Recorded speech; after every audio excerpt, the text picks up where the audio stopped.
Russia Ukraine వార్ల డ్రోన్లతోటి బిల్డింగులు కూలగొడుతుర్రు, బాంబులు కూడా వేస్తుర్రు. ఇజ్రాయిల్ వాళ్ళు కూడా పాలి దేశాల మీద డ్రోన్ బాంబులు వేస్తుర్రు. ఆ దేశాల డ్రోన్లను అట్లా వాడుతుంటే మన ఆంధ్ర సర్కారు మాత్రం వరద సాయంలో బాధితులను ఆదుకునేందుకు ఎట్లా వాడుకుందో చూసినాం కదా వాళ్ళ. ఇక ఇప్పుడు ఇంకో తీర్లో కూడా డ్రోన్లను వాడి అందరూ బిత్తర వేటట్టు చేస్తుర్రు. తెలంగాణ సర్కార్ నిన్ననే ఏఐ మీటింగ్ పెట్టి దునియాల ఏఐకి హైదరాబాదే పిన్ కోడ్ నెంబర్ కావాలని చెప్తుంటే ఇక ఆంధ్ర సర్కార్ కూడా టెక్నాలజీ వాడకంలో ఆల్రెడీ 2050వ సంవత్సరంలో ఉన్నట్టే అనిపించింది.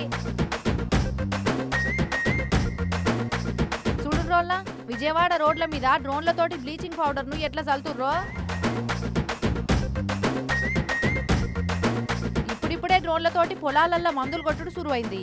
ఇక కొన్ని మున్సిపాలిటీలల్లో డ్రోన్లతోటి దోమల మందులు కూడా కొడుతుర్రు. కానీ ఇట్లా మున్సిపాలిటీ వాళ్ళు బ్లీచింగ్ పౌడర్ చల్లేందుకు డ్రోన్లను వాడుడైతే ఇదే తొట్ట తొలుసురున్నది.